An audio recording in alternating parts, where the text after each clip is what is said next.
The envelope was lying on the front porch, as if someone had deliberately placed it so that I would trip over it. Yellowish paper, official stamps, my address written in the familiar handwriting of the courthouse clerk. I picked up the envelope and made my way into the house, taking my coat off and hanging it on the hook by the front door. The lights of Forsyth were blinking outside the window. The town was getting ready for evening, and I was getting ready to find out exactly what my son was up to this time.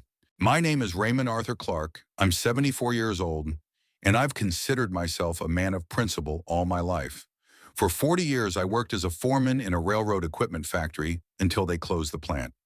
For another 10 years, I taught automotive repair courses at a technical college until I realized that young people were more interested in computers than carburetors. I retired not by choice, but because the world changed faster than I could adapt to it. But my hands are still steady, my head is clear, and when a difficult decision has to be made, I make it.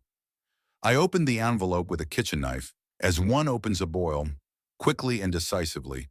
It's a subpoena from the district court in Forsyth. Plaintiff, Kevin James Clark. Defendant, Raymond Arthur Clark. The subject matter of the action is slander and defamation. The amount of moral damages is $50,000. The date of trial is December 19th, 10 a.m. I've lived in this house for 32 years. I bought it when I married Linda, thinking it would be the place where she and I would grow old together, nurse our grandchildren, spend Christmas together as a family. Linda died 6 years ago of cancer. We never had grandchildren. And now I spend Christmas alone, except for the neighbor's cat, who sometimes comes to warm himself by the fireplace. The house on Maple Street is small but sturdy, with a porch and a garden where I grow tomatoes and peppers. The neighbors respect me, consider me reliable, although in recent years some have started to look at me strangely. I know why. I sat down at the kitchen table and reread the document again, slowly, thinking about every word. Kevin accused me of spreading false information about his alleged inappropriate behavior with minors. He demanded a public apology, compensation for moral damages, and a ban on further statements about him. Signed by attorney Brian Edward Mitchell, specialist in reputation defense. Expensive lawyer, judging by the downtown office address. Kevin was born when I was 31 years old. Linda was in labor for 14 hours. The doctors feared neither she nor the baby would survive. But everything turned out okay, and when I held my son in my arms for the first time, it seemed to me that life was finally making sense. The boy grew up healthy, intelligent, capable of learning. He did well in school, though he had few friends. Linda said he was just shy, that it would pass with age. I thought so too. The trouble started in high school. Kevin became secretive, withdrawn, often lying about little things. Several times teachers complained about his strange behavior with his classmates. Nothing serious, just inappropriate comments, too much obsessive attention. Linda and I wrote it off as a transitional age, hormonal changes. We thought getting married would change his mind. He married Susan Morgan at 24, a quiet girl from a good family. The wedding was modest but beautiful in the old St. Mark's Church. Linda cried with happiness. I felt proud and relieved. At last, my son would settle down, start a proper family. But 3 years later, Susan filed for divorce. The official reason was irreconcilable differences. She never told me the real reason, but I could see something akin to fear in her eyes the last time she came to pick up her things. After the divorce, Kevin started coming over to my house a lot. He complained about loneliness, about the unfairness of life, about women not understanding him. I tried to support my son, thinking he was just going through a difficult time. I cooked dinner for two when he came home, listened to his stories about his work in the insurance company, about his plans for the future. Sometimes I thought that his stories about co-workers and clients too often included young women and teenage girls, daughters of clients. But I shook off my suspicions, thinking them unworthy of a father. The phone rang at exactly 7 in the evening. I knew who it was before I even picked up the phone. "Dad!" Kevin's voice sounded official, without the warmth that still lingered in our conversations years ago. "I hope you got the papers." I did. "Then you understand the gravity of the situation. Jessica and I are tired of your accusations. 8 years you've been poisoning our lives with your insinuations. Jessica is his second wife, an elementary school teacher he met a year after his divorce from Susan. A red-haired, energetic woman of 32 who truly believed Kevin was a victim of evil tongues and misunderstandings. She didn't know about what I'd seen 8 years earlier, didn't know why I'd stopped communicating with my son after their wedding. Neighbors shy away from me. Co-workers ask me strange questions, Kevin continued, and I could hear him trying to control his intonation, not to sound annoyed. Jessica can't communicate with the parents of the other kids at the school where she works, all because of your sick fantasies. Sick fantasies, I repeated slowly, feeling a familiar weight rise in my chest. Exactly. And now it's time for it to stop. Either you apologize publicly and pay compensation, or we meet in court.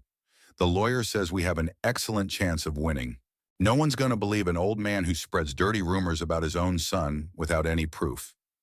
Without any proof. If he knew what's been in my safe for 8 years. I'll see you in court, I said, and hung up. I walked to the living room where family photos hung on the wall. Kevin in his high school uniform, Kevin at the prom, Kevin and his first wife on their wedding day. In all the pictures, he looked like a normal young man. A pleasant face, an open smile, no outward signs of what lurked inside. Linda always said he had kind eyes. Now I know that kind eyes can be the best camouflage. In the evening, I sat in my chair by the window for a long time, looking out at the lights of the city. Forsyth isn't the biggest city in the state, but it's not a village either. 120,000 residents, a university, a few large businesses, shopping centers, and residential neighborhoods where families raise children and plan for the future. These are the kind of kids who need protection from people like my son. 8 years ago, I made a decision that changed our family forever. At the time, I felt like I was doing the right thing by protecting others from what I had learned about Kevin. Now he's decided to play the victim, to turn my knowledge into my own guilt. But I have evidence he thinks doesn't exist. And tomorrow I'll start preparing to tell the truth. 8 years ago, it was a hot summer.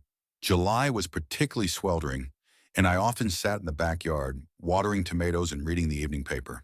The thermometer read 37 degrees in the shade, the air conditioner was on from morning to night, and the electric bill was through the roof. The Harris's neighbors were on vacation with relatives in Colorado and had asked them to watch their house. Tom Harris worked as a mechanic in the same shop where I once taught. We had been family friends for many years. They had a daughter, Emily, 14 years old, a smart and beautiful girl who was to spend the summer at a children's camp. Kevin had just divorced Susan at the time, and he came to see me often, complaining about being lonely, about how life wasn't working out. He was renting a small apartment across town, working at an insurance company, looking lost and unhappy. I thought he was just going through a rough patch, that the divorce had knocked him out. Cooked dinner for him when he came in, listened to his complaints, tried to be as supportive as I could. On July 14th, I remember exactly because it was the anniversary of my father's death. I noticed the lights on in the Harris house. It was about 9 o'clock in the evening. The sun was just starting to set. I decided to see if anyone had remembered to turn off the lights before they left. The owners had asked me to keep an eye out for little things like that. I had my keys. Tom had left them with me just in case I needed to check something or water the flowers. I walked through the backyard where the apple trees grew, and there was a swing where Emily liked to read books. I walked up to the porch, put the key in the lock, and pushed open the door. The house was quiet, but the light was really on in the living room. What I saw there changed the way I felt about my son forever and forced me to make the hardest decision of my life. In the morning, I woke up with a heavy head and a feeling that life had entered a new, unpleasant phase. Rain was drizzling outside the window. Gray clouds hung low over the rooftops, and all of Forsyth looked bleak and hopeless. I brewed a strong cup of coffee, fried some scrambled eggs and bacon, and sat down to breakfast, thinking about where to start looking for a lawyer. I'd never been in litigation in my life, except for probate after Linda's death, so I wasn't well versed in legal matters. The phone book offered dozens of names, but how could I choose someone who would actually help me and not just take my money and lose the case? I called Tom Harris, an old friend of mine who worked as a foreman in a car service center and knew the city like the back of his hand. Tom knew it was serious from the sound of my voice. "Raymond, what's wrong?" he asked, and I could hear pneumatic tools running in the background. "You sound like someone died." "Kevin's suing me," I said briefly, "for defamation. He needs a good lawyer." Tom was quiet for a few seconds. He knew about my son and me, knew we hadn't spoken in years, but he'd never asked why. A good friend doesn't pry into other people's family problems uninvited. Try Patricia Grant, he finally said. Office on Park Street next to the city library. She helped my nephew when he was going through a divorce. She's a little tough, but she knows what she's doing. And not cheap, I'm warning you. Money isn't the main thing, I replied, though my pension was modest and my savings not unlimited. Then call her today. The sooner you start preparing, the better. I found Patricia Grant's number in the directory and called at 10 in the morning. The receptionist with the professionally polite voice said Ms. Grant could see me at 3 o'clock this afternoon if the matter was really urgent. I confirmed the appointment and spent the rest of the morning trying to get my thoughts in order. Patricia Grant's office was on the third floor of an old brick building dating back to the early 20th century. The elevator creaked and jerked as it went upstairs, the hallway smelling of old wood and leather. A brass sign hung on the door, Patricia M. Grant, attorney at law. I knocked and entered the reception area, where a woman in her 50s with neat hair and attentive eyes sat at an old-fashioned wooden desk. "Mr. Clark?" she asked, rising. "Patricia Grant. Come into the office." The office was well furnished. The walls were covered with shelves of legal literature, and there were neat stacks of documents on the desk. Patricia Grant appeared to be a woman of medium height, with short graying hair and a penetrating gaze. She was dressed in a dark suit and looked professional and competent. "Sit down," she said, pointing to a chair in front of the desk. "Tell me what the problem is." I pulled out the summons and placed it on the desk. Patricia took the document, glanced over it quickly, and raised her eyebrows. "Defamation regarding sexual behavior with a minor," she said slowly. "A serious charge. $50,000 in compensation. Your son hired a good lawyer. Brian Mitchell specializes in these cases, wins most of them." "What does that mean for me?" I asked. "It means that unless you have solid proof of your allegations, you're going to lose. And not only will you pay compensation, but you will also get a restraining order against the plaintiff." She put the document aside and looked at me carefully. "Tell me exactly what you said about your son and why." I was silent, thinking about how to start the story. Outside the office window, I could see the city park, where young mothers with strollers walked, children played, and elderly people sat on benches. The ordinary, peaceful life of the small town I had tried to protect 8 years ago. I warned the neighbors that they shouldn't leave their kids alone with Kevin, I said. Not directly, gently, just to let them know he wasn't the man he said he was. "What were you basing those warnings on?" "On the basis that I know the truth about him." Patricia leaned forward, folding her hands on the table. "Mr. Clark, if you want me to help you, you're going to have to be more specific. What truth do you know?" I stood up and walked around the office, stopping at the window. Down in the park, a father was teaching his young son how to ride his bike.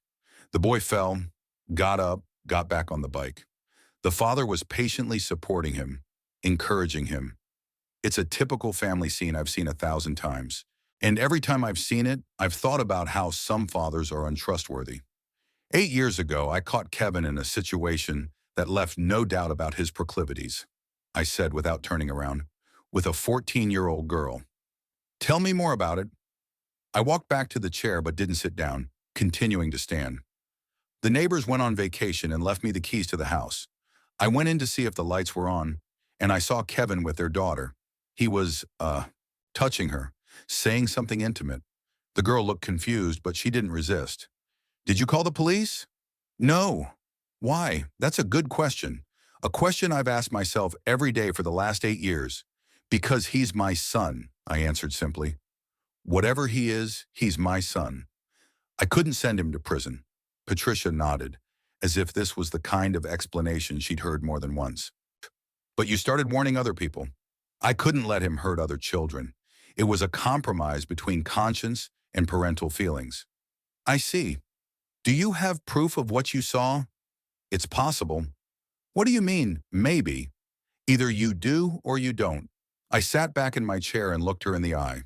Patricia Grant was a professional, but I saw human understanding in her eyes. She wasn't judging me for not going to the police 8 years ago. "I have something," I said, "but I'm not ready to discuss it now. I need to know if you can be trusted first." She smiled, and for the first time since we started talking. A reasonable approach. Then let's talk defense strategy.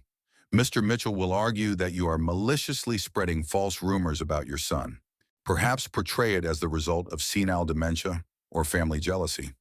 I don't have dementia, I said dryly. I can see that, but the court will need to be convinced of that.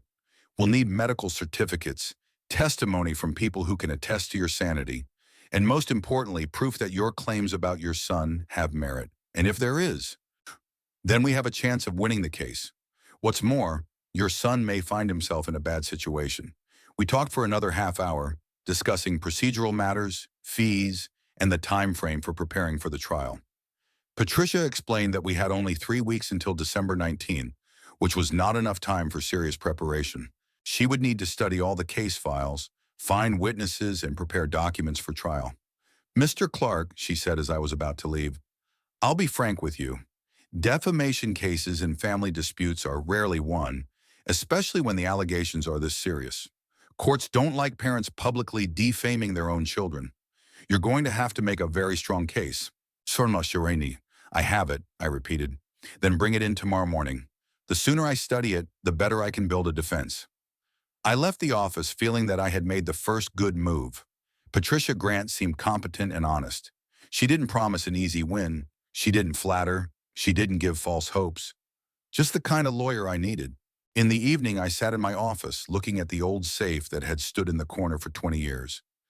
Linda had always made fun of my habit of keeping important documents in the safe, saying I was paranoid. Now that paranoia might have come in handy. The safe contained not only documents, but also an old digital camera I'd used 8 years ago. The memory card held the pictures I'd taken back then at the Harris house. Not the sharpest pictures taken through the window, but clear enough to see what was going on in the living room. There were also tapes of conversations I'd had with Emily Harris in those days, trying to understand the scope of the problem. The girl told me about how Kevin approached her when she was alone, gave her gifts, asked her not to tell anyone about their special friendship. Classic pattern pedophiles used to groom their victims. And then there was the affidavit of Sarah Thompson, the 12-year-old daughter of our neighbors, who, a month after the incident with Emily, told me how Uncle Kevin had tried to lure her to his house, promising to show her interesting movies. Sarah was a smart girl, sensed something wrong and ran away. But her mother's story made me realize that Emily's incident was not an isolated incident. Tomorrow I'll bring all this to Patricia Grant. Then we'll see how confident my son will feel in the courtroom when the truth comes out. I closed the safe and went into the kitchen for dinner. It was dark outside the window, and the house was quiet and empty. In 3 weeks, I'll be sitting in a courtroom, defending myself in the face of the law. Kevin thinks I'm a defenseless old man who can't prove what he said. He's wrong. The next morning, I woke up at 6 o'clock as usual, though I didn't sleep well. I had strange dreams all night. Kevin is a little kid, about 7 years old, riding his bike around our yard, and I'm teaching him how to keep his balance. In the dream, he kept falling, and I couldn't catch him. I woke up with a heaviness in my chest and the realization that today I would have to open up old wounds and show them to a stranger. After breakfast, I pulled a folder of documents and photos out of the safe. For 8 years, they had been lying there untouched, as evidence of a crime no one wanted to investigate. Now it was time to bring them out into the light. I put them all neatly into an old briefcase I had once carried to work and went to Patricia Grant's house. She met me at 9:30 in the morning, before the official working day had even begun.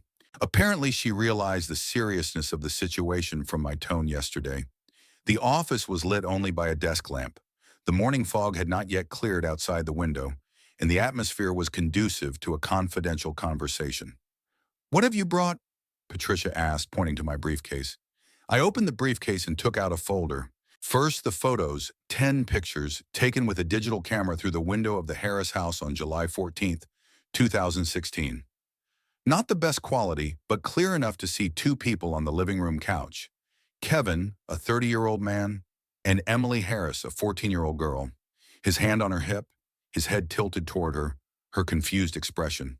Patricia scrutinized each picture without expressing emotion, like a true professional. Then I pulled out the printouts of the recordings of my conversations with Emily, not audio recordings, which I didn't have, but detailed written notes of our conversations, which I kept immediately after each conversation. On July 15th, Patricia read aloud, Emily said that Uncle Kevin had come to their house 3 times in the last 2 weeks, each time when her parents were at work, said he missed her, that she was very pretty for her age, gave her candy and asked her not to tell anyone about their meetings. She looked up at me. Did you record these conversations right after they happened? The same day, sometimes an hour or two later. I realized my memory could fail, so I recorded every detail. That's clever. Keep going. The next document was Sarah Thompson's affidavit, which I received a month after Emily's incident. The 12-year-old told her mother how Kevin had approached her outside of school, offered her a ride home, and invited her to his house to watch interesting movies that adults don't let kids watch. Sarah's mother, disturbed by this story, came to me for advice, knowing that Kevin was my son. That's when I realized the problem was more serious than it seemed. This girl, Sarah, Patricia asked, would she be willing to testify in court? I don't know. She's in her 20s now, attending college in another state. But her mother can confirm that 8 years ago, the girl did tell the story.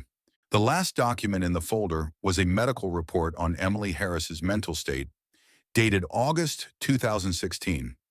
After our conversation, I convinced Tom Harris to show his daughter to a psychologist, without explaining the true reasons for his concern. The doctor diagnosed the girl with signs of post-traumatic stress disorder, common to victims of sexual abuse. Patricia studied the certificate for a long time, making notes in her notebook. It's solid evidence, she said finally. Not perfect, but strong enough to stand up in court, especially in the aggregate. You've got photographs, multiple witness statements, medical records. Mitchell will try to argue each document individually, but together they make a compelling case. Convincing enough to win the case? Maybe, but we'll need to find these girls, now grown women, and convince them to testify. That might not be easy. No one likes to rehash old traumas. I nodded, realizing the difficulty of the task. Emily Harris is now 22 years old, married and living in California. Not everyone wants to go back to their hometown to tell a court what happened 8 years ago. Shruti, there's one more thing, Patricia continued. Your son and his lawyer don't know about the existence of this evidence? No, I haven't told anyone about it. That's good. Then we have the element of surprise. Mitchell's preparing a defense on the assumption that you have no hard evidence. When we present these documents in court, it'll be a complete surprise to them. We talked for another hour discussing defense strategy, the list of witnesses we would need to find and bring to the case. Patricia explained to me that the trial would not be easy, that Kevin's attorney would try to discredit me as a vindictive father who was making up accusations against his own son. They will argue that you fabricated evidence, she warned. You know me? That the photos were taken in the wrong context, that the children's testimony was suggestive. Are you prepared for such an attack? Ready, I replied. I know the truth, and I'm ready to defend it. After the meeting with the lawyer, I drove home, but I couldn't concentrate on anything. The documents I showed Patricia took me back to that hot summer 8 years ago, when I first realized that my son was not the man I thought he was. The memories came flooding back as if it had all happened yesterday. July 14th, 2016, the day that divided my life into before and after. I remember every detail of that evening, every sound, every smell. After all these years, these memories have not faded, but instead have become even more vivid and painful. Tom and Elizabeth Harris left for Colorado to visit Tom's parents on July 10th. They were due back in early August. Emily had planned to spend the summer at Pine Grove Children's Camp, where her friend's older sister worked as a counselor. But at the last moment, the day before her parents left, it turned out that the camp had an outbreak of intestinal infection and the shift was canceled. Emily was left home alone, watched over by neighbors and relatives. I knew this because Tom had specifically warned me that my daughter would be coming home occasionally to pick up her things or just to spend time in familiar surroundings. Asked me to keep an eye on her if anything seemed amiss. We had been family friends for many years. Our children had grown up together. I considered Emily almost my own granddaughter. Kevin was going through a difficult time at the time. His divorce from his first wife had been finalized in May, and he rented a small apartment on the outskirts of town, often coming to my house for dinner and conversation. He looked depressed, complained about loneliness, about the unfairness of life. I tried to support my son, thinking that these were temporary difficulties, that he would get out of his depression and start living a normal life. On the evening of July 13th, Kevin came to me particularly agitated. He talked about problems at work, about being underappreciated by his superiors, about his coworkers being prejudiced against him. I grilled steaks, we ate in the backyard, drank beer, and Kevin gradually calmed down. As I was leaving around 10 p.m., he asked me if I'd seen Emily Harris. Why would you want to see her? I wondered. No reason, just curious. Tom said she stayed home instead of camping. I thought maybe she was bored, something to entertain her. At the time, I thought it was just a grown-up's concern for the neighbor's kid. I realize now that it was the first alarm bell I ignored. On July 14, I worked all day in the garden, tying tomatoes, weeding beds of peppers and cucumbers. It was hot. The thermometer showed 36 degrees in the shade. The air was shivering with heat. By evening, I was tired and decided to rest in the coolness of the house, read the newspaper, watch the news on TV. About 9 o'clock in the evening, when the sun was beginning to set but the heat was still on, I noticed that the living room light was on in the Harris house. This struck me as odd because Emily was supposed to be spending the night at her Aunt Margaret's house, who lived on the other side of town. I thought the girl might have gone in to get some things and forgot to turn off the lamp. Grabbing the keys Tom had left me for emergencies, I went to check. The Harris house was across the street from mine, a small one-story cottage with a porch and front garden. I'd visited there many times, knew every nook and cranny, every creaky floorboard. I walked up to the porch, put the key in the lock, and pushed open the front door. The house was quiet, smelling like a closed room and Elizabeth's faintly discernible perfume. I walked through the hallway to the living room, where the light was pouring in, and stopped on the threshold. What I saw made me freeze, and for a few seconds I couldn't believe my own eyes. Sitting on the couch in the living room were Kevin and Emily Harris, sitting very close to each other, almost embracing. Kevin had his left hand on the girl's hip, his right hand stroking her hair, leaned over her face and said something in a quiet, intimate voice. Emily sat motionless, looking down at the floor, her face red, confused. I stood in the doorway, unable to move, trying to make sense of what I was seeing. My 30-year-old son and a 14-year-old girl in an empty house.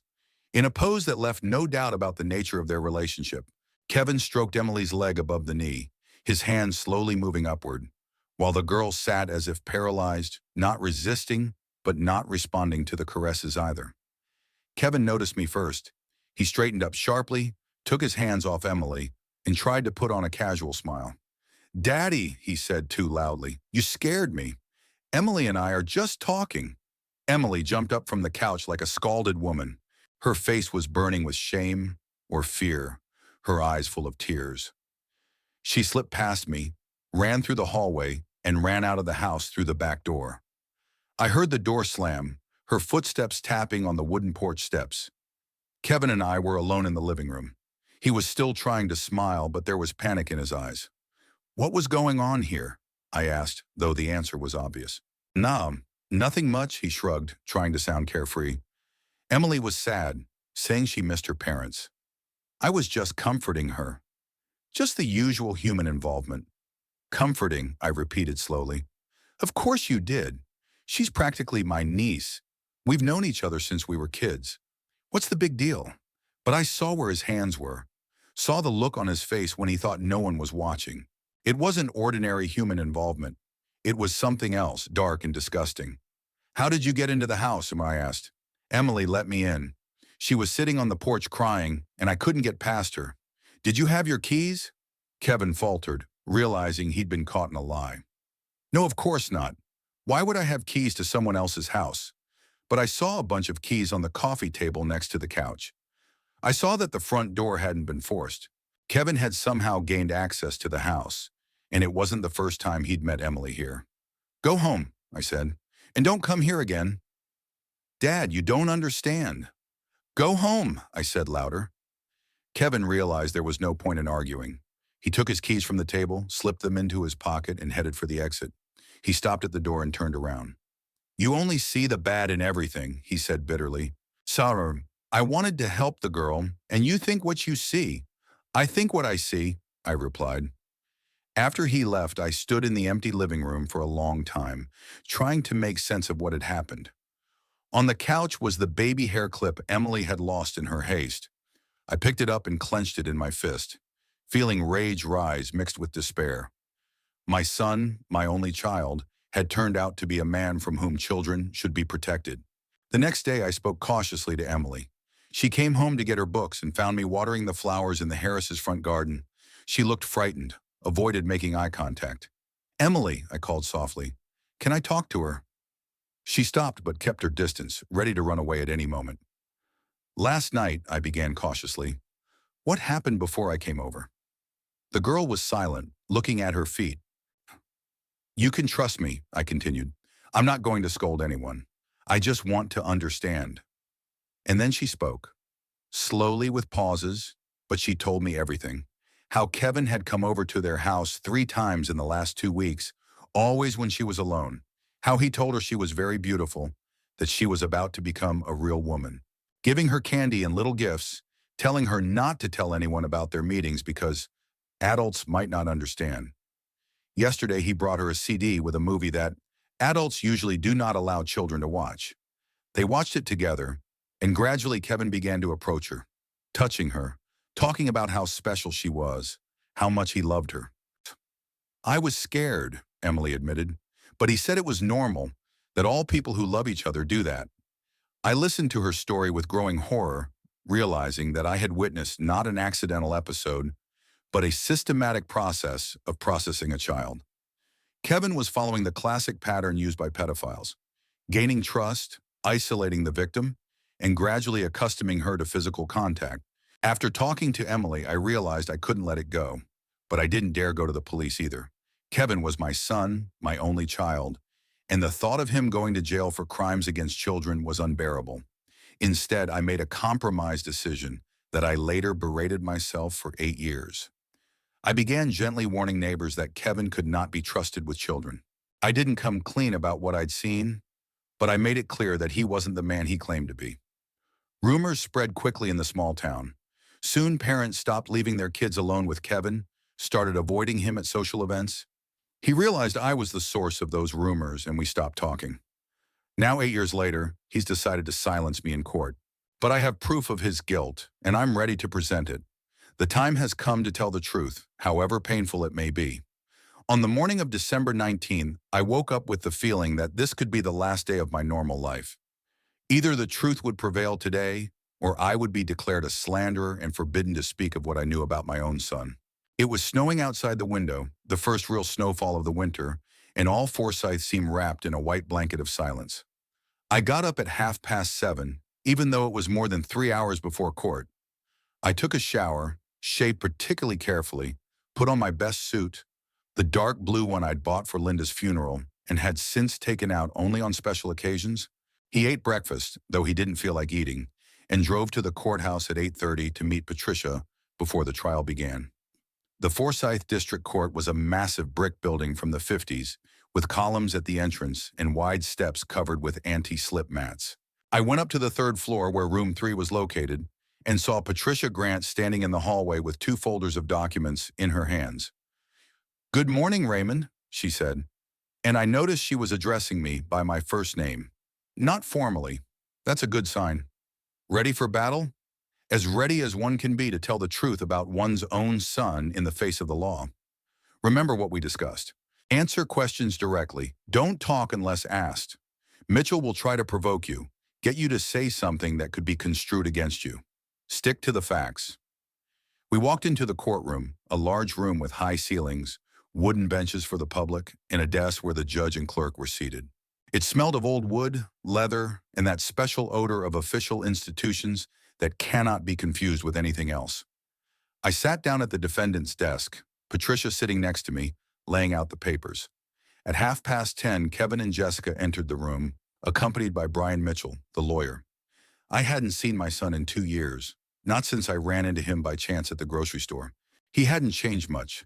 Still the same dark hair, albeit with some graying at the temples, still the same pleasant face that lent itself to trust. He was dressed impeccably, dark gray suit, white shirt, conservative tie. He looked like a model family man who had been unjustly accused of all the deadly sins. Jessica was beside him, holding his arm, showing support. She was wearing a modest black dress, her hair neatly arranged in a bun, no flashy makeup or jewelry, the image of the suffering wife standing behind her husband in a difficult moment. They sat down at the plaintiff's table, and I noticed Kevin looking around the room as if assessing the audience. There wasn't much of an audience. A few neighbors who'd been drawn to watch the family scandal, a reporter from the local paper, a couple of people I didn't know. Tom Harris sat in the back row, our eyes met, and he nodded sympathetically at me. His wife wasn't there. She still didn't know the whole truth about what had happened to their daughter 8 years ago. Brian Mitchell appeared to be a man of about 45, with graying temples and confident manners. His expensive suit, gold cufflinks, and Italian leather briefcase made him look like a top-tier lawyer who was used to winning cases. He glanced in my direction several times, studying me as if he were evaluating an opponent. At precisely 10 o'clock in the morning, Judge Robert Harris entered the room, a man of about 55, with sagebrush in his neatly trimmed beard and attentive gray eyes. I knew him by reputation, a fair but tough judge who did not tolerate lies in his courtroom and always got to the truth, no matter how unpleasant. "All rise, court is now in session," announced the clerk, and all rose. Judge Harris took his seat, looked around the room, and nodded to the clerk. "Be seated. This is case number 2749, Clark versus Clark, a suit for libel and defamation." He looked at the plaintiff's desk. "Mr. Mitchell, state the substance of your client's claim." Mitchell rose, buttoned his jacket, and walked to the podium. He spoke confidently with a well-pitched voice, every word measured and precise. "Your Honor, my client, Kevin James Clark, is suing over a systematic campaign of defamation waged against him for 8 years by his father, Raymond Arthur Clark. The defendant has been spreading false accusations to neighbors, co-workers, and other members of the community that my client is allegedly taking an inappropriate interest in underage children." He paused, giving the judge time to comprehend what he had said. "These unfounded allegations have caused Mr. Clark significant damage. His reputation in the community has been seriously damaged. His wife is having difficulty at work because of the rumors, and the family has been ostracized by neighbors. Mr. Clark demands a public apology, $50,000 in compensatory damages, and an injunction against further defamatory statements." The judge nodded and turned to Patricia. "Ms. Grant, what are the defendant's objections?" Patricia stood up, and I noticed that she was no less confident than Mitchell. "Your Honor, my client does not deny that he warned members of the community to be cautious about the relationship between the plaintiff and minor children. However, those warnings were based on specific facts witnessed by the defendant. We intend to prove that Mr. Clark's statements are not defamatory because they are true." The hall became very quiet. I saw Kevin exchange a quick glance with Mitchell. They clearly hadn't expected me to have evidence. "I see," the judge said. "Mr. Mitchell, present evidence of the damage to your client." For the next hour, Mitchell methodically built his case, called several witnesses, neighbors who confirmed that I had indeed warned them about Kevin, a colleague of Jessica's from school who talked about how difficult it was for my son's wife to work under the weight of suspicion, the director of the insurance company where Kevin works, who confirmed that the employee's attitude changed after the rumors started. All the witnesses said the same thing. Raymond Clark had been spreading rumors for 8 years that his son should not be allowed near children, that he was not who he said he was, that parents should keep their eyes open in his presence. None of them could recall me stating specific facts or providing evidence for my assertions. Then Kevin himself took the podium. He spoke calmly, with the dignity of a man wrongly accused. "8 years ago, my father changed," he said. "He became cold, withdrawn, avoided talking to me. I thought it was because of my divorce, that he was worried about the breakup of my first marriage. But then I realized he was telling people strange things about me." "What kind of things?" Mitchell asked. "That I can't be trusted with children, that I was supposedly taking an inappropriate interest in them, that parents should be careful about leaving me alone with their daughters." Kevin's voice trembled. "It ruined my life. I've lost friends, Co-workers look at me with suspicion. My wife can't function properly at school. What were these accusations based on? Nothing. My father never saw me doing anything inappropriate with the children because I never did. It's a figment of his sick imagination. Mitchell nodded sympathetically. Why do you think my father is spreading these rumors? I don't know. Maybe it has to do with age-related changes, the loss of his mother. Maybe he blames me for not being able to create a happy family like he wanted. But that doesn't justify slander. Kevin spoke convincingly, and I saw some of the jurors nodding sympathetically. He looked like the victim of a family tragedy, the unfortunate son who had been turned into an outcast by his own father. After Kevin, Jessica took the stand.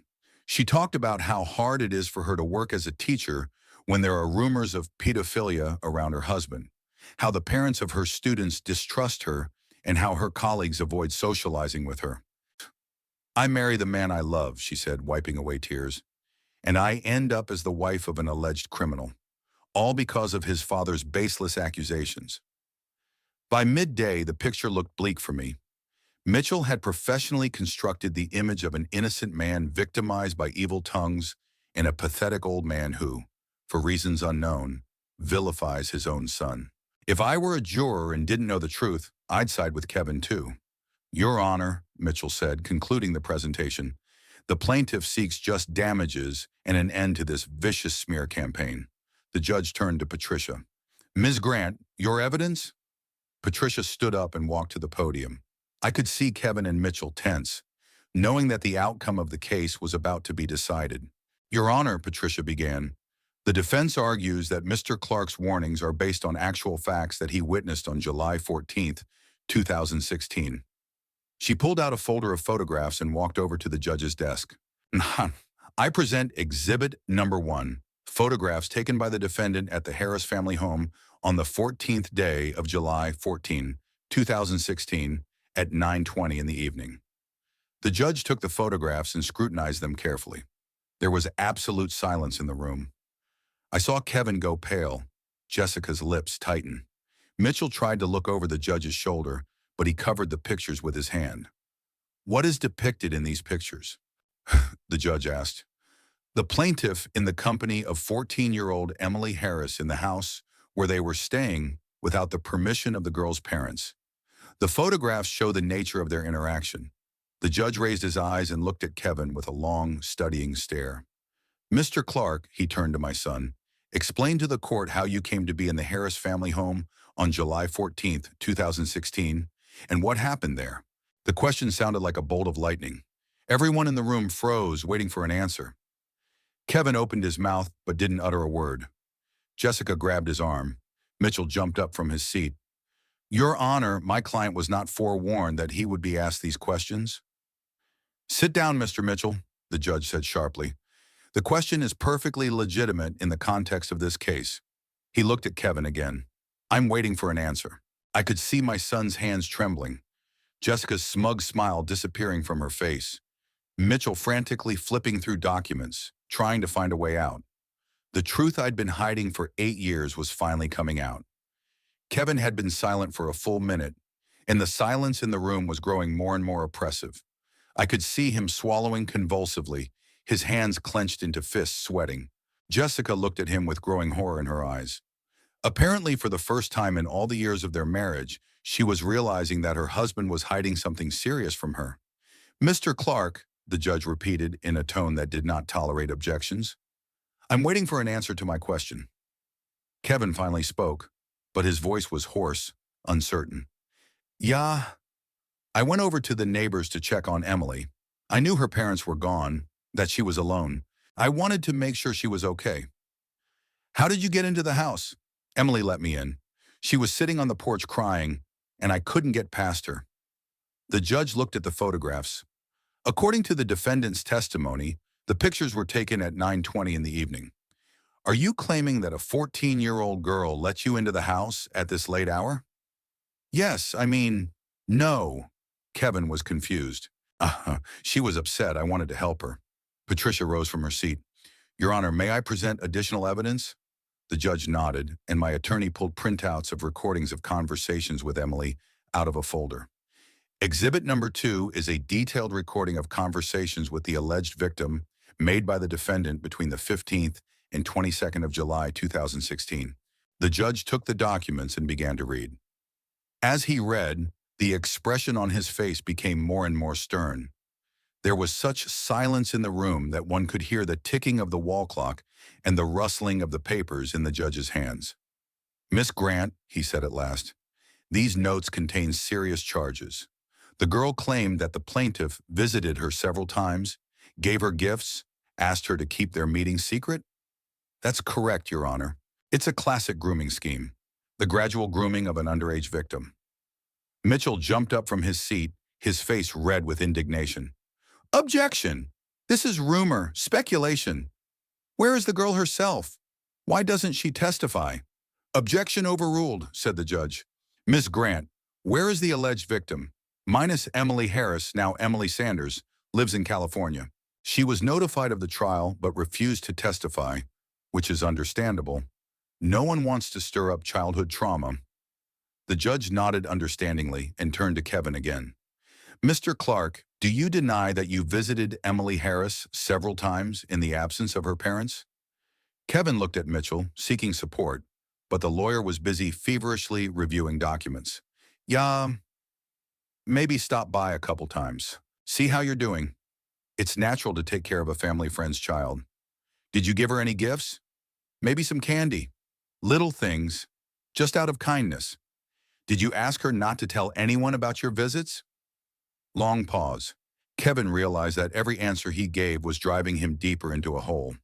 "I don't remember exactly, probably said something along those lines." I watched Jessica slowly move away from her husband, as if she were only now beginning to realize who she'd been living side by side with for years. Her eyes read the horror of discovery.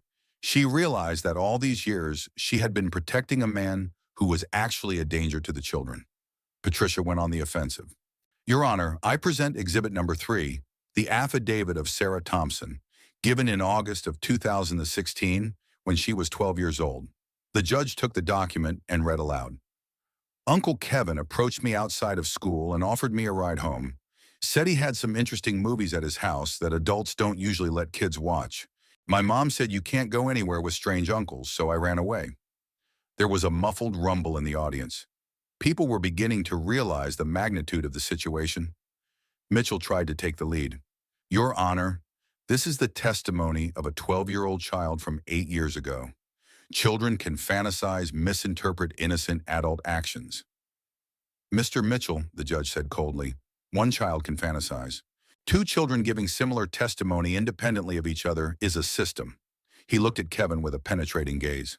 "Mr. Clark, do you deny approaching 12-year-old Sarah Thompson and inviting her to your home?"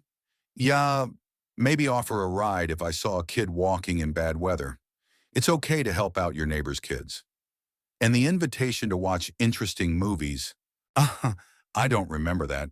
Maybe talked about some cartoons." The judge shook his head, obviously not believing a single word. Patricia pulled out the last document. "Your Honor, Exhibit number 4 is the medical report of Dr. Mary Wilson, the psychologist who examined Emily Harris in August of 2016. The judge took the certificate and read it to himself. His face grew grim. "Dr. Wilson diagnosed the patient with signs of post-traumatic stress disorder, common to victims of sexual harassment," he said. "She recommended long-term psychotherapy." Now the real excitement in the room began. People looked at each other, whispered, some shook their heads in disgust. A journalist from the local paper was scribbling feverishly in his notebook. Tom Harris sat pale and clenched his fists. He was only now learning the truth about what had happened to his daughter. Mitchell stood up, trying to salvage the situation. "Your Honor, all these documents could have been fabricated. Where are the guarantees that the photos aren't doctored, that the taped conversations aren't made up? Where are the live witnesses? Ms. Grant," the judge turned to my attorney, "can you produce live witnesses?" "Yes, Your Honor." "I ask that we call Tom Harris." Tom rose from his seat in the audience and walked to the stand to testify. He looked shaken by what he had just heard, but he held his dignity. The clerk led him to the oath of office. "Mr. Harris," Patricia began, "in July of 2016, did you leave the keys to your house to Raymond Clark for a vacation?" Yes, I did. Were you aware that Kevin Clark visited your home while you were away? No. If I had, I would never have allowed it. After you returned from your vacation, did you notice any changes in your daughter's behavior? Tom was silent for a moment, gathering his thoughts. Emily became withdrawn, began to sleep badly, often cried for no reason. My wife insisted on seeing a psychologist. Did your daughter tell you about Kevin Clark's visits? Not directly, but when the therapist started working with her, it revealed details. Details I'd rather not think about. How did you and your wife feel about Raymond Clark's warnings that his son couldn't be trusted with children? At first, we didn't know what he was talking about. But after what we learned from the psychologist, we realized that Raymond was trying to protect us by keeping the family secret. Mitchell tried to discredit Tom's testimony by asking tricky questions about whether he could be mistaken, whether he was exaggerating the problem. But Tom held firm, answering clearly and convincingly. Afterward, Patricia called Sarah Thompson's mother, Linda Thompson. She confirmed that her daughter had indeed told her about Kevin Clark's strange behavior, and that she, Linda, had immediately sought Raymond's advice. Raymond wouldn't go into detail, she said, but he made it clear that my concerns were not unfounded. He said it was best to keep the children away from his son. How did you take that advice? I followed it, and now I realize that he saved my daughter from serious trouble. By the end of the witness's testimony, the atmosphere in the room had changed dramatically. If at the beginning of the hearing Kevin had looked like a victim of unjust accusations, now everyone looked at him as a potential criminal. Jessica sat as far away from her husband as possible, her face as white as chalk. Mitchell made desperate attempts to cast doubt on the witness's testimony, hinted at possible collusion, demanded additional examination of the photographs, but the judge was clearly in no mood to hear these objections. Mr. Mitchell, he said, do you have any evidence that the documents presented to the court are falsified? No, but then stop speculating. Ms. Grant, do you have any further evidence? No, Your Honor. The defense believes this evidence is sufficient to rebut the defamation charge. The judge set the documents aside and looked at Kevin for a long time.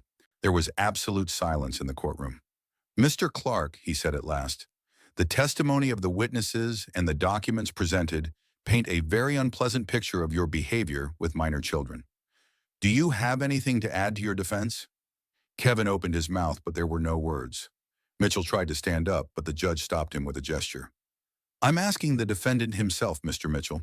Kevin rose slowly, holding on to the edge of the table. His face was gray, his hands trembling. Yeah, I didn't do anything wrong, he mumbled. Just taking care of the kids. Sit down, the judge said sharply. He gathered all the documents in a stack and looked at the hall. The court is adjourned for deliberations. The decision will be announced in an hour. When the judge left, a lively discussion began in the hall. People clustered together, discussing what they had heard, many of them glancing at Kevin with disgust. A journalist approached me, but Patricia took him aside, explaining that there would be no comment for the time being. Kevin sat at the plaintiff's table as if paralyzed. Jessica stood up and without a word headed for the exit. At the door, she turned around and looked at her husband with a look of contempt and pain. Then she disappeared down the hall. Mitchell was frantically going through papers, apparently trying to find a way to minimize the damage to his client. But it was clear that the case was lost completely and utterly. I sat next to Patricia, feeling a strange combination of relief and sadness. The truth had finally come out, but it was the truth about my son, the man I had once loved more than life. For 8 years I had remained silent, protecting him from the consequences of my own actions, but now silence had become impossible. Tom Harris came up to me during a break. Thank you, he said simply, for protecting our Emily and for finally telling the truth. I should have done this 8 years ago, I replied, going to the police instead of trying to solve the problem the family way. You acted like a father. That's understandable. But what's important is that the truth prevailed. The hour of waiting dragged on for an agonizingly long time. Finally, the judge returned and everyone took their seats. After a break, the judge returned to the room and the atmosphere immediately became tense. Kevin sat alone at the plaintiff's table. Jessica had not returned after hearing the witness's testimony. Mitchell looked tired and confused, as if he realized that the battle was lost. but his professional duty demanded that he fight to the end. "The trial continues," Judge Harris announced as he took his seat. "Ms. Grant, do you have any other witnesses?" "We do, Your Honor. Please call Dr. Mary Wilson." A woman of about 55, gray-haired, in a strict business suit entered the room. I remembered her. She was the psychologist Tom Harris had taken his daughter to after we returned from vacation. Dr. Wilson had a reputation as one of the best child psychologists in the state, and her expert testimony was trusted by the courts and social services. After being sworn in, Patricia began her questioning. "Dr. Wilson, in August of 2016, the Harris family came to you about their 14-year-old daughter, Emily. Tell us about the results of your examination." Dr. Wilson pulled out a file folder and opened it. "The girl came to me with symptoms of an anxiety disorder. Parents complained of nightmares, sleep disturbances, mood swings. In the course of several therapy sessions, it turned out that the patient had experienced psychological trauma of a sexual nature." "Can you be more specific?" "Emily told me about an adult man who came to her home when her parents were away. This man gradually gained her trust, gave her gifts, complimented her on her appearance, and touched her in intimate places. A classic scheme of grooming, psychological processing of an underage victim." There was absolute silence in the hall. Even the journalist stopped writing, mesmerized by the psychologist's story. "Did the girl say this man's name?" "Yes, she called him Uncle Kevin and described him as the son of neighbors with whom her parents were friends." Mitchell tried to intervene. "Objection! It's a rumor. A doctor can't testify about what a patient told her." "Objection overruled," the judge said. Dr. Wilson is an expert witness, and her testimony about the patient's condition is relevant to the case. "Doctor," Patricia continued, "what was your diagnosis of the patient?" "Post-traumatic stress disorder as a result of sexual harassment. I recommended long-term therapy and complete avoidance of contact with the person who caused the trauma." "How long did the treatment last?" 2 years of regular sessions followed by another year of supportive therapy. Emily had to overcome serious psychological consequences. Mistrust of adult men, self-esteem issues, difficulty building healthy relationships. Dr. Wilson spoke calmly, professionally, but her every word hit like a hammer. "I saw Kevin squirm in his chair, Mitchell pale. The testimony of an expert of that caliber was irrefutable." Mitchell tried to discredit the witness on cross-examination. "Dr. Wilson, aren't children prone to fantasy? Could the girl have made up this story?" "Mr. Mitchell, I've worked with children for 30 years. I know the difference between fantasy and real experience. The symptoms Emily exhibited are not faked or imagined. They're the result of real psychological trauma. But couldn't those symptoms have been caused by other things? School problems? Peer conflicts? No. The pattern was very specific to victims of sexual harassment. Plus, the girl described what happened in detail, specific names and dates. What if those details were planted on her by adults?" Dr. Wilson looked at Mitchell with undisguised contempt. "Mr. Mitchell, I use special techniques to identify instances of suggestion or pressure on a child. In this case, it was the patient's independent, spontaneous memories." After Dr. Wilson left, Patricia called the next witness. "Please call Margaret Davis." An elderly woman in her 60s, the aunt of Emily Harris, with whom the girl was to live during her parents' vacation, entered the room. She looked worried but determined. "Mrs. Davis," Patricia began, "in July of 2016, your niece Emily was to stay with you during her parents' vacation. What happened?" "Emily came to stay with me on the 10th of July when Tom and Elizabeth went on vacation. But on July 14th, she asked permission to go home to get her books. She said she'd be home for dinner. But she didn't come home until late that night, about 11 o'clock, in tears." "Did she explain the reason for her condition?" "Not at first. She said she was just tired, but I could see that something had happened. The next day, she confessed that something unpleasant had happened to her at her parents' house with Uncle Kevin." "What exactly did she tell?" Margaret Davis was quiet for a moment, gathering her wits. "Emily said that Uncle Kevin came to her house and acted strange, touching her, saying things that scared her.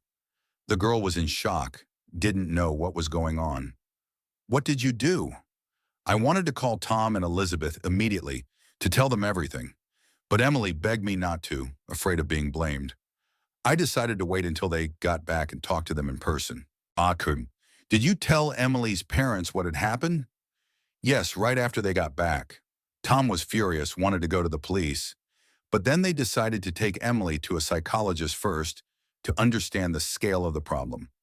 Mitchell even here tried to cast doubt on the witness's testimony, suggesting that the older woman might have misunderstood the upset girl's words. But Margaret Davies held firm, answering clearly and convincingly. The next witness was the principal of the school where Jessica worked. Mr. Adams, Patricia addressed him, how did the rumors about Jessica Clark's husband affect her work at your school? The principal, a middle-aged man with a graying beard, looked uncomfortable. I must admit that some parents have expressed concern, asked if they could trust their children with a teacher whose husband, you know. What steps did you take? We conducted an internal investigation, interviewed colleagues, looked into Mrs. Clark's reputation. She was an impeccable teacher, so there were no formal complaints, but the atmosphere around her was tense. And now, after what was revealed in court, how do you feel about the situation? I realize now that the parents' concerns were well-founded. Fortunately, Mr. Clark never showed up at our school or participated in any school activities.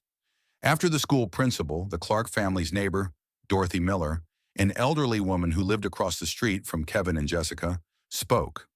Mrs. Miller, Patricia asked, have you observed anything unusual in Kevin Clark's behavior toward the children in your neighborhood?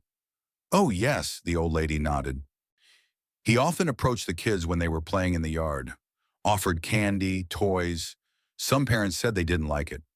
Did you see such episodes yourself? Several times, especially remembered one case with little Sofia Garcia. She was about 10 years old at the time. Kevin approached her when she was swinging on a swing, began to say compliments, stroking her head. The girl was clearly uncomfortable. What happened next? I called out to Sophia and told her that her mom was calling her home. The girl ran right away, and Kevin looked at me in a very unfriendly way, as if I had interfered with something important. Mitchell tried to portray this testimony as the biased opinion of a gossipy neighbor, but Dorothy Miller seemed sincere and convincing. The last defense witness was Forsyth Police Detective James Rivera, who specialized in crimes against children. Patricia called him as an expert to evaluate the evidence presented. Detective Rivera, Patricia addressed him, having reviewed the case file. What is your assessment of the plaintiff's behavior? All the facts presented fit into a typical pattern of pedophile behavior, the detective replied bluntly. Gradual gaining the victim's trust, isolation from adults, demand to keep the relationship secret, physical contact. This is a classic scheme. Is there enough evidence to prosecute? The detective looked at Kevin. Absolutely. Moreover, I intend to refer the case file to the prosecutor's office to consider prosecution.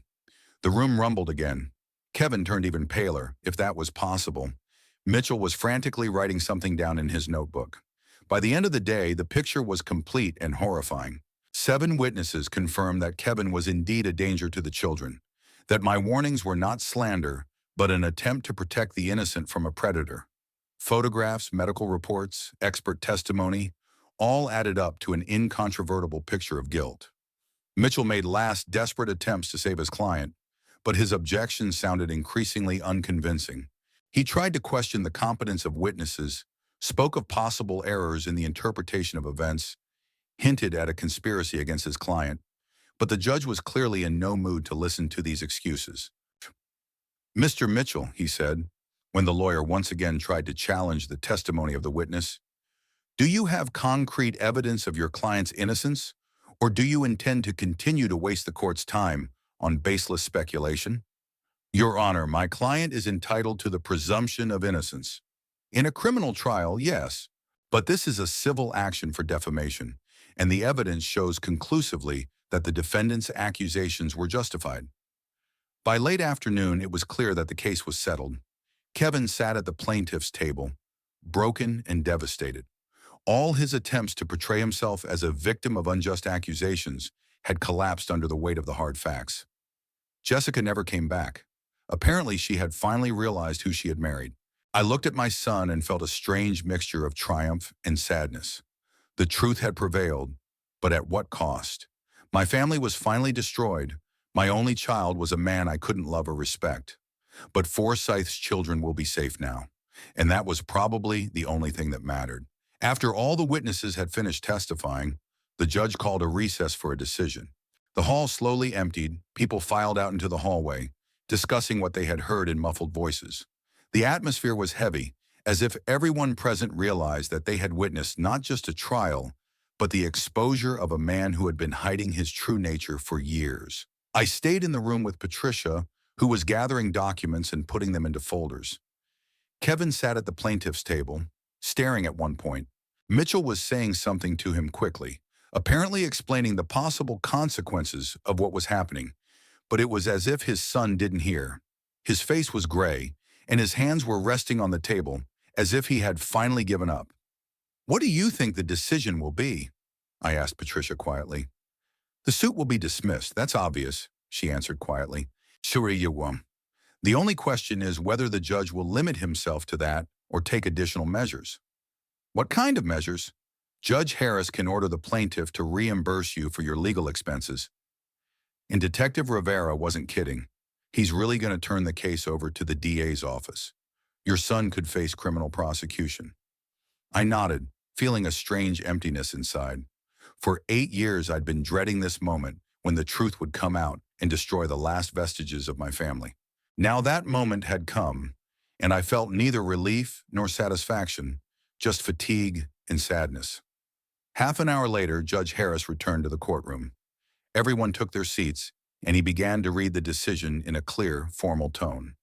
Having considered all the evidence presented and heard the testimony of the witnesses, the court comes to the following conclusion. The plaintiff, Kevin James Clark, alleged that the defendant, Raymond Arthur Clark, disseminated false and defamatory information about his person, namely alleged inappropriate behavior with minor children. The judge paused, looked around the room, and stopped his gaze on Kevin. However, during the trial, it was found that the defendant's allegations were based on actual facts that he witnessed on July 14, 2016. The photographic evidence presented to the court, the testimony of witnesses, and the report of a psychologist conclusively established that the plaintiff did commit acts that could qualify as sexual abuse of the minor Emily Harris. There was absolute silence in the hall. Even the reporter stopped writing, mesmerized by the judge's words. In addition, the testimony of witnesses indicated that such behavior of the plaintiff was not limited to a single episode, but was systematic. The court found that the plaintiff repeatedly approached the minor children in the absence of their parents, gave them gifts, and demanded that these contacts be kept confidential. The judge raised his eyes from the document and looked directly at Kevin. In light of the facts found, the court concludes that the defendant's warnings to be careful around the plaintiff were not slander, but were an attempt to protect the children from potential danger. Defendant acted in the interest of public safety in warning parents of a real threat. He turned the page. Sebnom. Based on the foregoing, the court finds as follows. The claim of Kevin James Clark against Raymond Arthur Clark is dismissed in its entirety. The plaintiff is not entitled to compensation for moral harm because moral harm was not caused by the defendant's actions, but by the plaintiff's own inappropriate behavior. Kevin covered his face with his hands. Mitchell put his hand on his shoulder, trying to comfort him, but it was obvious that the lawyer was also shocked by the scale of the defeat. Moreover, the judge continued, the court orders the plaintiff to reimburse the defendant for court costs in the amount of $12,500 within 30 days. The judge set the document aside and looked at Kevin again. There was contempt and disgust in his gaze. "Mr. Clark," he said, "the testimony heard at this trial raises serious concerns about your behavior with the children. The court recommends that you seek immediate psychological counseling and refrain from any contact with minors until this problem is fully resolved." He paused, letting the words reach the addressee. In addition, the court is forwarding this case file to the district attorney's office to consider the possibility of criminal prosecution for articles relating to sex offenses against minors. Detective Rivera will receive a full docket packet for further investigation. Muffled cheers erupted in the audience. Some people shook their heads, others whispered. Tom Harris sat with a grim satisfaction on his face. Finally, the man who had harmed his daughter would receive the punishment he deserved. "This court is adjourned," the judge said and rose from his seat. When the judge left the room, a lively discussion began. A journalist immediately headed toward me, but Patricia intercepted him, explaining that there would be no comment. Some of the audience came up to shake my hand to show their support. One elderly woman said she had a granddaughter, and she was grateful for my courage. Kevin was still sitting at the table, unable to get up. Mitchell was gathering papers, occasionally casting glances at his client, apparently explaining to him that he now had to prepare for a criminal trial, which would be much more serious than a civil suit. I approached the plaintiff's desk. Kevin raised his head and looked at me. There was no anger or resentment in his eyes, just the emptiness and hopelessness of a man who had been finally exposed. "Why didn't you say anything for 8 years?" he asked quietly. "Why didn't you go to the police right away?" I looked at this man who had once been my little son, whom I had taught to ride his bike and do his homework. Now sitting in front of me was a stranger, a criminal whose actions I cannot understand or forgive. "Because you're my son," I answered simply. "Whatever you are my son." I had hoped that if you were isolated from the children, you could change, get help. And now it's too late to change. You chose to lie and blame instead of recognizing the problem and seeking treatment. You've backed yourself into a corner. Kevin nodded as if agreeing with what I was saying. "Jessica left me," he said. "She filed for divorce during the break. I'll lose my job too when this hits the papers. That's to be expected. What's going to happen to me now?" I looked at him long and hard. Before me sat a broken man who had finally realized the magnitude of his actions and their consequences. But was there sincere remorse in that realization, or just fear of punishment? "I don't know," I answered honestly. "It's up to you. You can continue to deny the obvious. You can accept the help of psychologists and try to change. But you must never hurt the children again." "I didn't mean to hurt them," he said, and there was genuine pain in his voice. "I just couldn't stop." It was the first admission of a problem in years.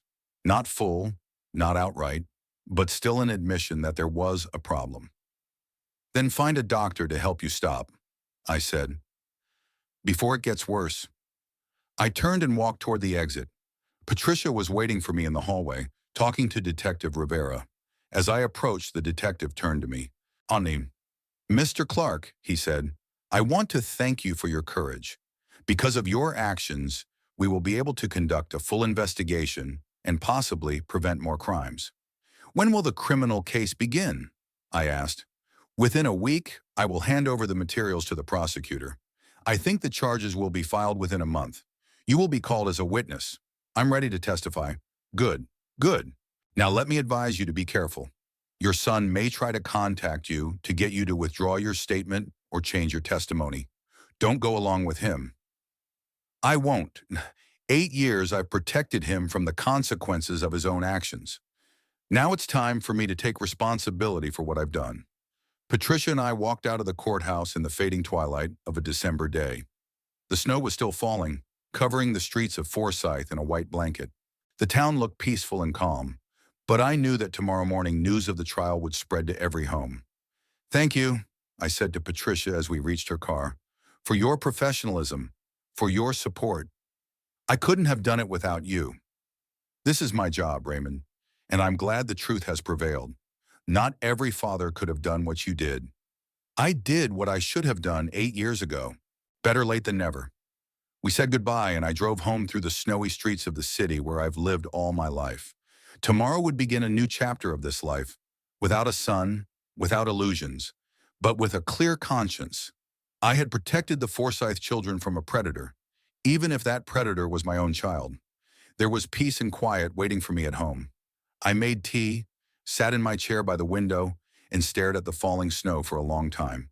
In a few days, the criminal case would begin, and I would have to tell this story in front of the court again. But the hardest part is over now. I found the strength to tell the truth about my own son. And that truth, as painful as it was, finally freed me from 8 years of silence and lies. I woke up the next morning feeling like the world had changed forever. Snow was still falling outside the window, covering Forsyth with a white blanket. But the atmosphere was completely different. For the first time in 8 years, I didn't feel heavy, didn't wake up thinking about the secret that was destroying me from the inside out. The truth had come out, and it brought a strange relief mixed with the bitterness of ultimate loss. The phone rang at 7:30 in the morning. It was an unfamiliar number, but I recognized the voice immediately. Jessica, my ex-sister-in-law. Raymond? She spoke softly, as if she was afraid someone would hear. It's Jessica. Can I talk to her? Sure. I wanted to apologize to you for all those years for thinking you were an evil old man who ruined your son's life. Now I realize you were trying to protect the kids. There were tears in her voice, and I felt genuine sympathy for her. Jessica was as much a victim of deception as the children Kevin had molested. You couldn't have known, I said. He was good at hiding his true nature. But I should have known. I work with kids. I should have seen the signs. Instead, I spent 8 years thinking you were our family's greatest enemy. Jessica, don't beat yourself up. You trusted the man you loved. It's natural. I filed for divorce yesterday, right after the trial, and I quit school. I can't work with kids anymore. Knowing that I was the wife, she couldn't finish. You can continue to work with children. It's not your fault what he did. I can't yet. I need time to think things through, to realize how I could have been so wrong about a man. After talking to Jessica, I sat down to breakfast, but I didn't feel like eating. I read the morning paper, which had a front-page article about yesterday's trial. The reporter described the events fairly accurately, though without too much detail. The headline read, "Father exposes pedophile son in courtroom." At 9 a.m., Detective Rivera called. "Mr. Clark, the case file has been turned over to the DA. I believe charges will be filed next week. There's reason to believe that your son will try to contact you. Try to get you to change your testimony. Be prepared for that." "I won't change my testimony." "I know, but he may resort to emotional blackmail, remind you of your family ties. Can you handle that?" "I will. I already made my decision 8 years ago." That afternoon, while I was working in the garden, clearing snow from the paths, a familiar car pulled up in front of the house. Kevin got out of it slowly, hesitantly, as if he wasn't sure what he was doing. He looked awful, unshaven, his clothes wrinkled, his eyes red from sleep.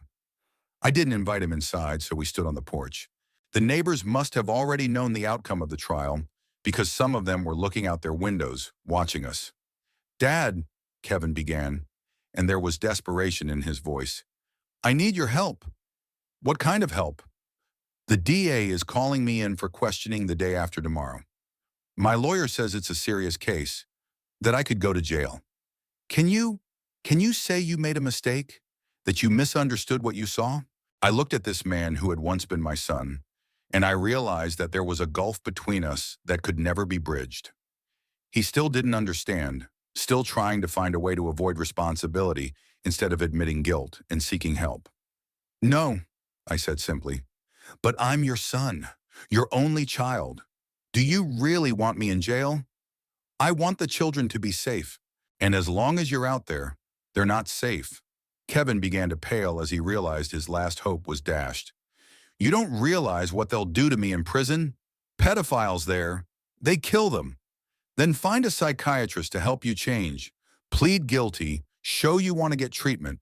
Maybe the court will take that into account in sentencing." "I'm not a pedophile," Kevin exploded. "That's your sick fantasy. You twisted innocent acts. You made a big deal out of it." I shook my head. Even now, when all the evidence had been presented, when the witnesses had testified, he continued to deny the obvious. "Kevin," I said tiredly, 7 people testified in court yesterday that you are a danger to children. A psychologist diagnosed your victim with post-traumatic stress disorder. I have photos showing what you did to a 14-year-old girl, and you're still in denial? These photos can be interpreted in many ways. Can't you just say, "Yes, I have a problem, I need help"? Kevin was silent for a long time, struggling with himself. For a moment I thought he was ready to admit the truth, but then his face became stubborn again. I hadn't done anything wrong. I was just taking care of kids who needed attention. "Then we have nothing more to talk about." I turned to go into the house, but Kevin grabbed my sleeve. "Dad, wait! I'm ready to leave. Get out of Forsyth, out of the state, start a new life somewhere far away. Just tell the DA." I changed my mind. What about the kids where you're going? Will they be safe? Kevin didn't answer, but the look on his face was more eloquent than any words. He wasn't going to heal. He wasn't going to change. He just wanted to run away from responsibility and continue the same thing in a new place. No, I repeated. I'm not going to help you get away with this. Then you're not my father anymore, Kevin said angrily. And I'm not your son. You stopped being my son 8 years ago when I saw what you were doing to Emily Harris. Kevin stood there for a few more seconds, as if waiting for me to change my mind. Then he turned around and walked to the car. He turned around at the car. I will never forgive you for this, he shouted. I don't apologize, I replied calmly. Kevin got into the car and drove away, leaving deep ruts in the snow. I knew that this was our last meeting, that we would never see each other as father and son again. The chasm that had begun to form 8 years ago had finally closed between us. In the evening, I sat in my chair by the window for a long time, thinking about what had happened in those 2 days. The family I had spent 30-plus years building had finally disintegrated. My son had become a stranger to me, and more than that, a criminal I had helped expose. But I didn't regret my choice. There were hundreds of children in the city who would now be safe from Kevin. Emily Harris, though psychologically traumatized, was not more seriously abused. Sarah Thompson had escaped danger thanks to the warnings I'd given over the years. Late that night, Tom Harris called. Raymond, I wanted to thank you again. I know it wasn't easy going up against your own son. I did what I had to do. Elizabeth wants to meet you, talk to you. She blamed herself all these years, thought she wasn't watching her daughter properly. Now she realizes you saved Emily from the worst. Of course I'm willing to meet. What about you? How are you handling all this? That's a good question. How have I been dealing with losing my only child, the destruction of my last family ties? Hard, I admitted honestly, but the right way.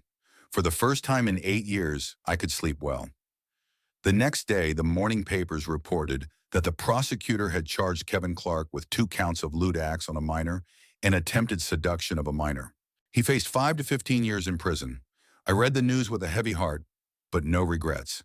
Justice had finally been served, albeit 8 years late. That same day, I went to the notary and rewrote my will. I left the house and all my possessions to a charity that helps children who have been sexually abused. Let my property serve a good cause, to protect those my son failed to protect. In the evening, when it was dark, I went out into the garden and stood for a long time looking at the snow-covered flower beds. In the spring, the roses that Linda had once planted would bloom here again. Life will go on, despite all the tragedies and losses, and somewhere in the city, children will sleep peacefully, knowing that the man who was a danger to them will no longer be able to hurt them. And that knowledge made my choice the right one, despite all the pain it brought. I was no longer a father, but I remained a man who protects the innocent from evil, and that was enough.